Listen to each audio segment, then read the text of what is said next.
This is Jack Burton in the Pork Chop Express, and I'm talking to whoever's listening out there. When some wild-eyed 8-foot-tall maniac grabs your neck, taps the back of your favorite head up against a barroom wall, and he looks you crooked in the eye, and he asks you if you've paid your dues, you just stare that big sucker right back in the eye, and you remember what old Jack Burton always says at a time like that. Have you paid your dues, Jack? Yes, sir, the check is in the mail. What's up, everybody? And welcome back to another YoJoeJerk toy review. I'm your host, Carter Burke, and today we'll be looking at the G.I. Joe Classified Dreadnok Ripper. Alright, let's take a look at this box. Over here we got Ripper with his Jaws of Life machine. Over here we get a nice little pouch. Up here, accessories. On this side of the package, portrait, number, QR code, bullshit. On this side of the package, we get a look at the extended artwork. Number 102.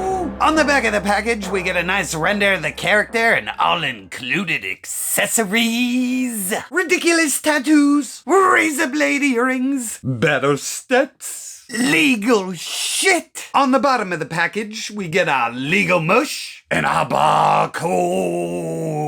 All right, let's get this shit open. Cut, pop. The old pull-out game. The quick look. Oh, he's scary. Alright, let's do this. Footlocker. Cobra symbol. The Dreadnok Ripper. 102. Alright, let's get this bitch open. We get one bag of fun. Throw that out the way. Legal mush. Big old bag of shit in a spin. Tear. I'm not fucking around today. Let's just dump it.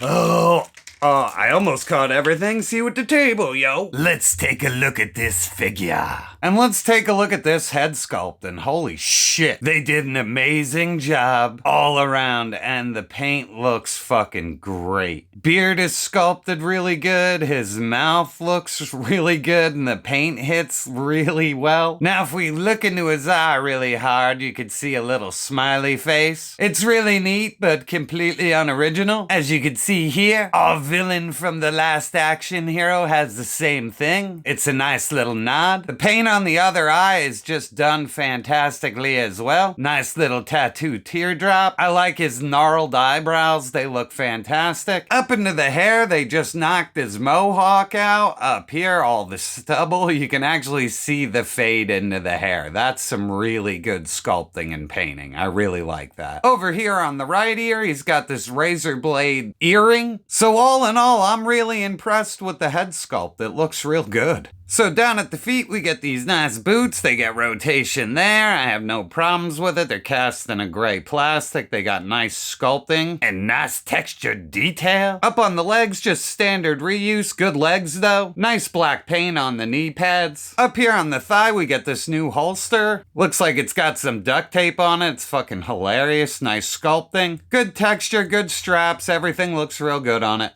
At the waist, we get this new diaper piece. Looks really good. We'll go over real fast. It looks like just a big bulky leather belt, but they did the texture and all the little rivets good. Got a little paint on the buckle, and that sucker just goes around. You can see I got some paint bleed there, but it's not really a big deal. Just more texture. They got some sculpting on the ass pockets. He's got this wallet chain running over here. It's part of the diaper, but it's done real well. Has nice silver paint on it. And up on the torso, we get some side-to-side motion. Now, mine has a pretty big gap between the waist and the diaper, but if you just push up on the diaper a little bit, it gets rid of the gap pretty well. I think it's just how mine's sitting. But he does move side to side and rotates. Mine has no problem with that. Also, the diaphragm's nice and clicky, so he's gonna stay wherever you put him. The whole chest piece is just a camouflage wife beater. Looks good. Same thing on the back, just nice camouflage.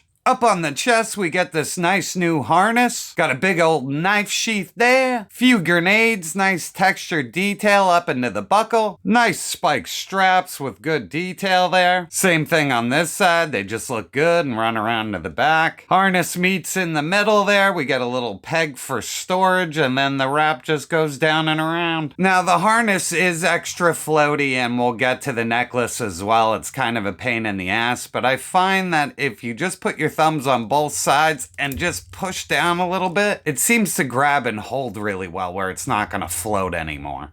And up around his neck, he's got this necklace made out of razor blades. Now, it looks really cool, but it just does not sit right. Kind of like Sergeant Slaughter's whistle. It just sits real funny. And if this harness kind of lets go and does the float, then everything's just floating and moving. So it's kind of a pain in the ass like the tunnel rat as well. But once you situate everything and get it kind of locked where you want it, it ends up sitting really well. So up into the shoulder, we got this nice butterfly joint. It moves really, really, really good and has a decent amount of range. Shoulder does go up and down without a problem. This figure runs really smooth. Like, I haven't had a problem with anything on him so far. So at the shoulder, we get this nice Grim Reaper tattoo. It looks really good. It looks a little faded, so it actually looks like he's had the tattoo for a long time. I like that. Over here, he gets an overlay of this little spiky strap. It's painted gold. Looks really good. It kind of floats around. You got to push it up a lot, but all in all, really good sculpting. Down at the wrist, he gets this little spiky armband, and again, it's just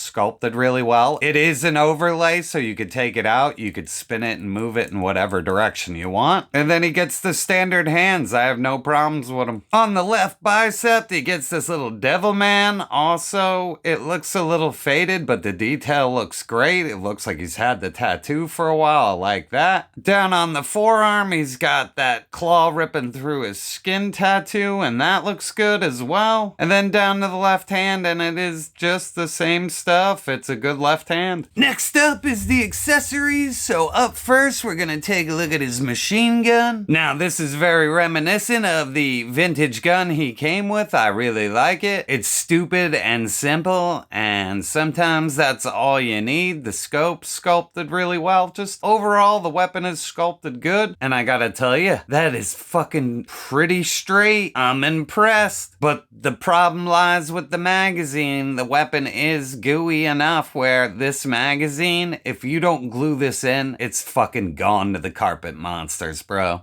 So up here, we got the curved bayonet. I really like that. We got a port for you-know-whats. And it goes pew-pew. Next up, we have this stupid knifey pistol thing. And I'm not a fan of this thing. It looks ridiculous. The whole thing is just stupid to me. But we got nice silver paint up here. We got as much detail as you could put into a stupid gun like this. But there's the handle. The grip is detailed very well. Next up, we got the brass knuckle knife. And again, cast in that gray plastic, has nice textured detail down to the little screw that holds the grip together. You can see that. And this is probably one of the nicer knives. It is really gooey, but it does retain its shape really well. Next up, we have the Jaws of Life apparatus, and this thing is ridiculous. It's very convincing. It's got a grip with a little trigger up there to run it. This looks like a part on my lawnmower. On this side, we got little wires and all kinds of little detail everywhere, and all in all, just very fun. And then the jaws themselves have a hinge, so when you pull them, they open and they close. I mean, it's pretty smooth operation, so I'll give it to them. It's really fun. The handle also moves back and forth, so it's easy to put in his hands. We get a dab of black paint there. We get a little hit of the silver there and on the exhaust on the back. And last up, we have his little sunglasses. And these things just came out of a time machine. I love them. They look great. Paint looks good. Everything looks good on them. And speaking of that, let's put these accessories on the figure. So first up, we're going to put the glasses on him. And you just kind of stretch them a little bit behind his ears, and they fit on really good. Way better than buzzers. These things are on there. I'm not gonna say that they're not gonna fall off, but I'm shaking this thing like a maraca, and they didn't fall off. So I'm plenty pleased with these sunglasses. Alright, here he is with the stabby knife 22 pistol, whatever the fuck this thing is. It fits in his hands really well. And it looks like it's gonna shoot a knife blade at you. Silly ass knife, ports in no problem. Boop. And here he is with the machine gun, and that fits in there really well. He looks fucking kick-ass with that. Now, you can take the machine gun on his back and just port it into that little hole, and you got machine gun storage. And here he is with the brass knuckle knife. It fits in his hands perfectly, and I'm very pleased with it. It just works so good. Brass knuckle knife ports in no problem. Boop. And here he is with the big show. And it looks good and it fits in his hands really well. He looks super menacing. I just wish he had a backpack. It's kind of odd. Most of this whole wave doesn't come with backpacks, but whatever. This weapon is humongous. And it's just ridiculous and fun. I love the Dreadnoks. And for a size comparison, we have him with Destro and Cobra Island Firefly. Here we have Zarana and Buzzer. Here he is with Tunnel Rat and Nunchuck. And here he is with Crocmaster and the Televiper. And last up we have Storm Shadow and Snake Eyes. So at the end of the day, and my final thoughts on this figure are, he's a ton of fun. I like him a whole lot better than Buzzer. He captures that vintage feel, but the update is just so right. And yeah, for a basic figure, I dig him. And that's all I got this time, people. I'd like to thank you for stopping by, and I'll catch you on the next review. What are you doing? The video is over. Like, share, and subscribe.